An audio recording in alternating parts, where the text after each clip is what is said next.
السلام علیکم ورحمۃ اللہ وبرکاتہ۔ حضور اکرم صلی اللہ علیہ وآلہ وسلم کے خاتم النبیین ہونے سے متعلق قرآن کریم سے کئی آیات اور احادیث مبارکہ سے کئی احادیث و اقوال میں نے آپ کے سامنے رکھے، کوئی 10 کے قریب آیات اور 50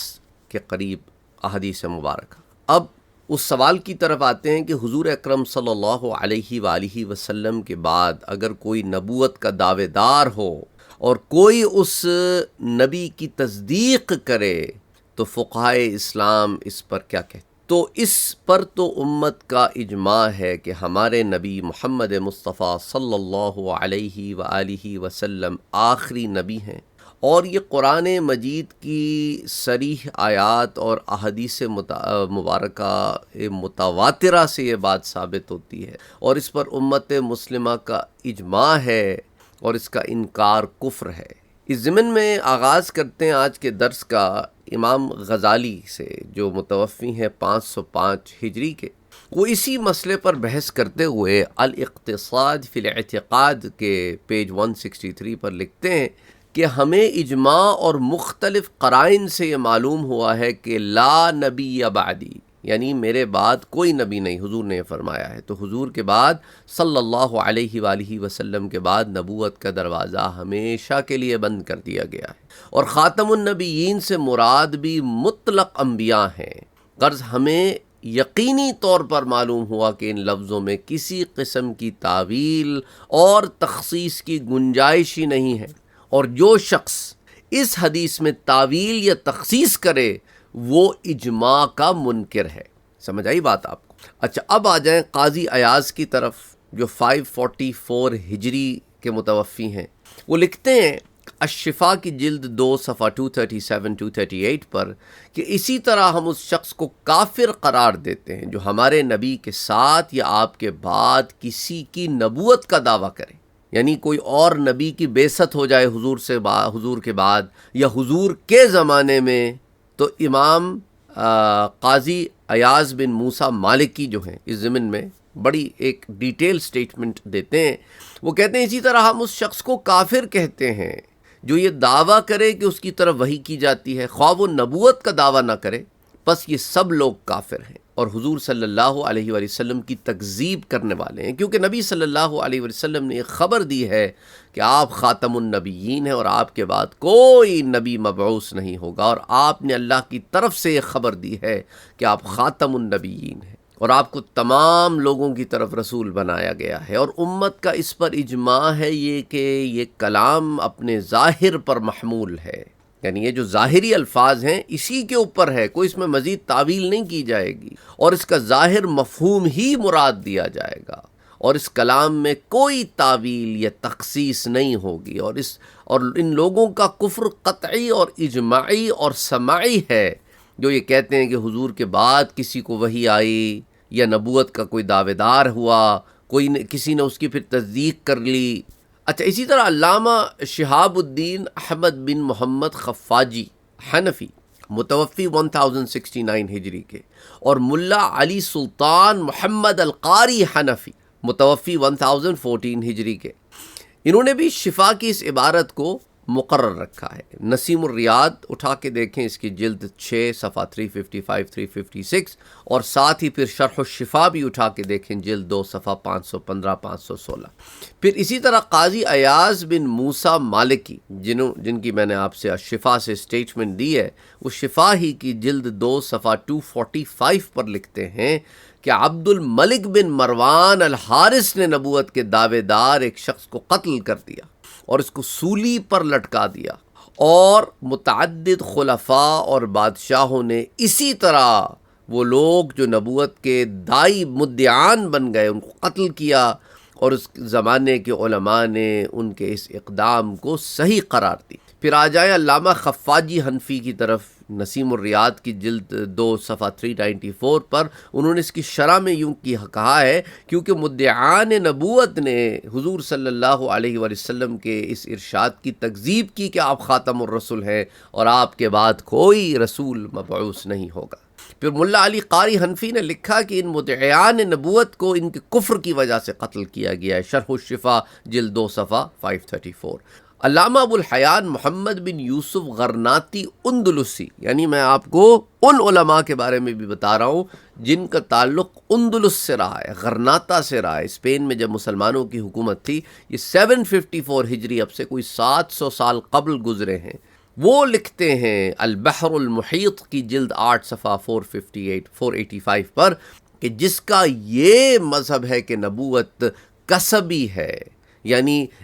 محنت کر کے نبوت حاصل کی جا سکتی ہے اور ہمیشہ جاری رہے گی، یا جس کا یہ مذہب ہے کہ ولی نبی سے افضل ہے، وہ زندیق ہے، اس کا قتل کرنا واجب ہے، اور کئی لوگوں نے نبوت کا دعویٰ کیا اور ان کو لوگوں نے قتل کر دیا۔ اور ہمارے زمانے میں، یعنی ان کے زمانے میں، جس زمانے میں ابو الحیان محمد بن یوسف غرناطی زندہ تھے، وہ کہتے ہیں مالقہ، اندلس کا ایک شہر، اس کے فقراء میں سے ایک شخص نے نبوت کا دعویٰ کیا تو اس کو سلطان ابن الاحمر بادشاہ اندلس نے قتل کر دیا اور اس کو سولی پر لٹکا دیا۔ پھر علامہ محمد الشربینی الشافعی من القرآن السابع میں لکھتے ہیں کہ جو شخص ہمارے نبی کے بعد کسی مدعی نبوت کی تصدیق کرے وہ کافر ہے۔ تو مغنی المحتاج کی جلد 4 صفحہ 135 پر۔ اسی طرح علامہ موفق الدین عبداللہ بن احمد بن قدامہ حنبلی متوفی 620 ہجری، آپ المغنی کی جلد 9 صفحہ 33 میں یوں لکھتے ہیں کہ جس شخص نے نبوت کا دعویٰ کیا یا جس شخص نے کسی نبوت کے دعوے دار کی تصدیق کی وہ مرتد ہو گیا، کیونکہ جب مسلمہ نے دعوی نبوت کیا اور اس کی قوم نے اس کی تصدیق کی تو وہ سب اس کی تصدیق کرنے کی وجہ سے مرتد ہو گئے۔ اسی طرح طلیحہ الاسدی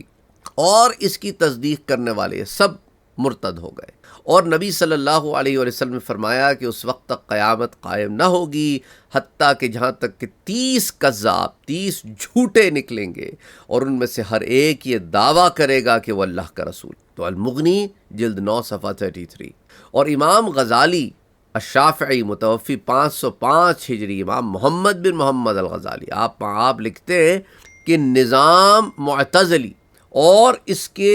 موافقین صرف خبر متواتر کو دین میں حجت قطعیہ مانتے ہیں اور اجماع کے حجت قطعیہ ہونے کا انکار کرتے ہیں۔ نظام نے کہا کہ اس پر کوئی عقلی یا شرعی قطعی دلیل نہیں ہے کہ اہل اجماع پر خطا محال ہے، اور نظام کا یہ قول تابعین کے اجماع کے بھی مخالف ہے، کیونکہ ہم کو معلوم ہے کہ ان کا اس پر اجماع ہے کہ جس بات پر صحابہ نے اجماع کیا، جس بات پہ صحابہ جمع ہو گئے، وہ قطعی حق ہے اور اس کا خلاف ممکن نہیں۔ تو اس لیے نظام معتزلی نے اجماع کی حجیت کا انکار کر کے اجماع کے خلاف کیا ہے۔ تو یاد رکھیں، ایسے لوگ ہمارے ہاں بھی کبھی کبھی باتوں میں ارے یار اس پر تو اجماع ہے، کوئی حدیث لے کے آئیں، تمہارا کیا خیال ہے جنہوں نے اجماع کیا ہوگا وہ کیا ایسے، یعنی اجماع یعنی سب کا کنسنسس رہا ہوگا، کیا وہ علم سے اتنے بے بہرا ہوں گے کہ کوئی ایسی بات پہ اجماع کر دے جو قرآن و حدیث کے مخالف ہو،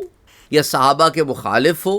یا تبع تابعین کے مخالف ہو، تابعین کے، ایسی بات پر کبھی وہ اجماع کریں گے؟ کمال کرتے ہو۔ تو اس اجماع کی ساری بحث کا مقصد آپ نے کہا کہ یہ ہے کہ ہم منکر اجماع کا رد کریں گے، کیونکہ تمام امت نے بالاجماع اس لفظ خاتم النبیین سے یہی معنی سمجھا ہے کہ آپ صلی اللہ علیہ وآلہ وسلم کے بعد کسی نبی کا مبعوث ہونا ممکن نہیں ہے، اور آپ کے احوال کے قرائن سے بھی یہی بات مفہوم ہوتی ہے کہ آپ کے بعد نہ کبھی کوئی رسول آ سکتا ہے نہ کوئی نبی، اور اس میں کوئی تعویل اور تخصیص نہیں ہو سکتی، اور اس بات کا انکار وہی کرے گا جو اجماع کا منکر ہوگا۔ الاقتصاد فی الاعتقاد پیجز 272-273۔ اسی لیے اعلیٰ حضرت نے بھی فتاوی رضویہ کی جلد نمبر 15 صفحہ 724 پر یہی لکھا ہے کہ تمام امت محمدیہ کا خاتم النبیین سے یہی جو ہے فہم اسٹیبلش ہوا ہے کہ حضور صلی اللہ علیہ وآلہ وسلم کے بعد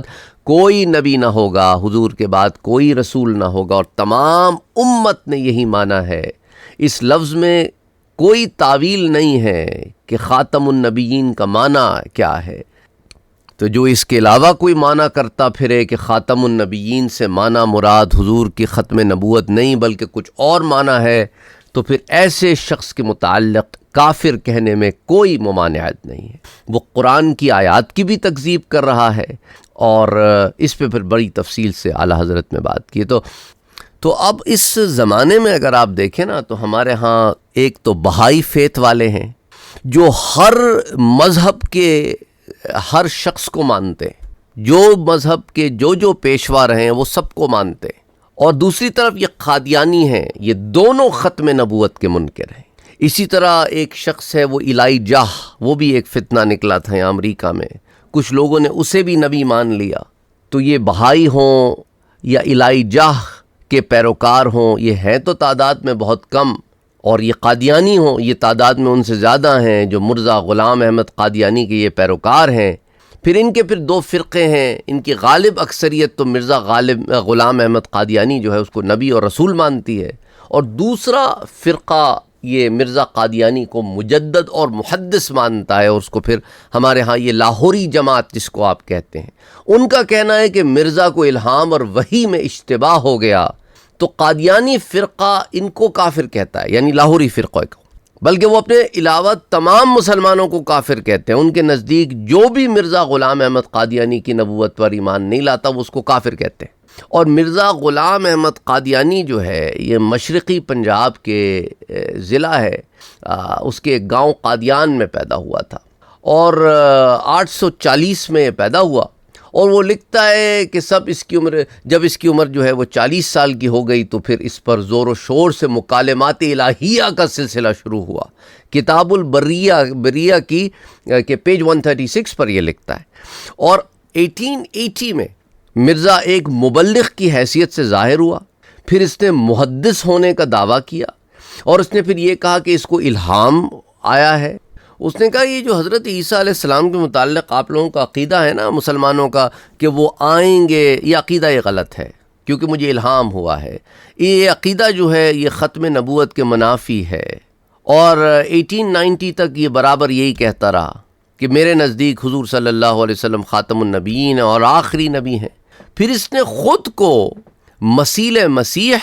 اور مسیح موعود قرار دے دیا، اور 1891 میں اس نے نبوت کا دعویٰ بھی کر دیا، اور 1908 تک اس دعوے پر قائم رہا، اور 80 سال کی عمر میں الٹی اور ہیضے میں مبتلا ہو کے مر گیا۔